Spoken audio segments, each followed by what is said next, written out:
Packer. This is Sarah Aiken doing my final for public speaking class. I chose to do a video. So the first question is, a close friend of mine is about to give a huge presentation for class.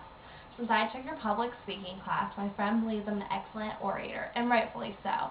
What is my advice for them?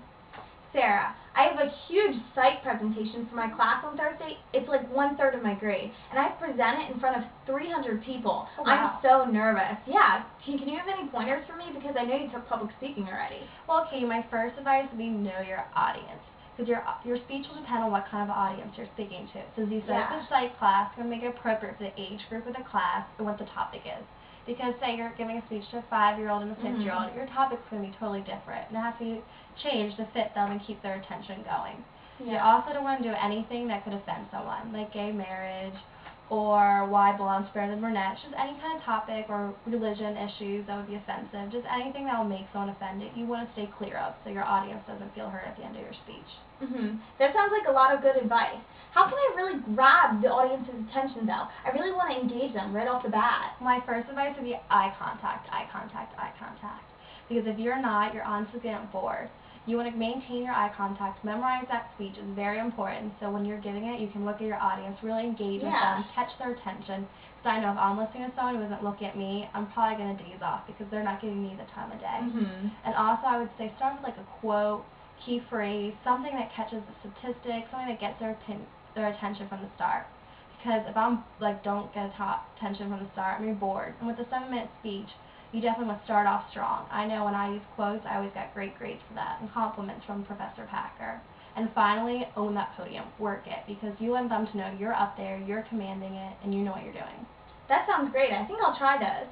Do you think I could use a PowerPoint, though, to like help me out during my speech, to drive those points home? But I only say do a PowerPoint if it's really going to build on what you're already saying. If you're just going to read straight off the PowerPoint, stay clear, because your audience is already going to have heard that from you, and they're not going to want to be repeated all the time what to say.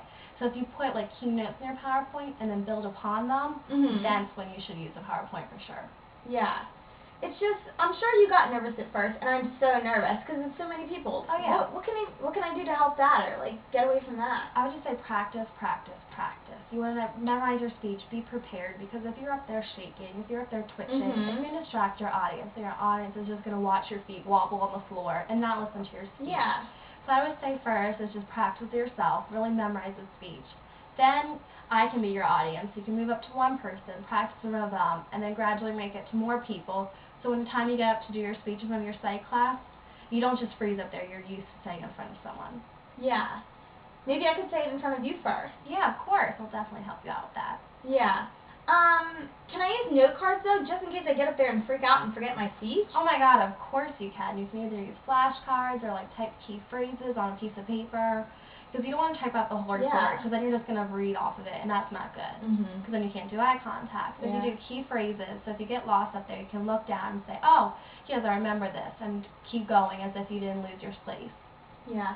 Well, I really want to get an A+ on it, so do you have any last advice that could really help me out that you learned? My last advice is be ethical, Katie. Don't do any plagiarism. Of course, yeah. Don't manipulate quotes. Don't do anything that would corrupt your grade and give you a 0 for plagiarizing. Like, you don't want to take a quote on, like, seatbelts and manipulate to say seatbelts are wrong. You want to say true to what the sources you're using, true to what you're saying you're about. Okay. Well, that sounds like really good advice, but I better go get working. It's due on Thursday. Well, thanks good again. luck, Katie. Thank you for coming to me. Sure.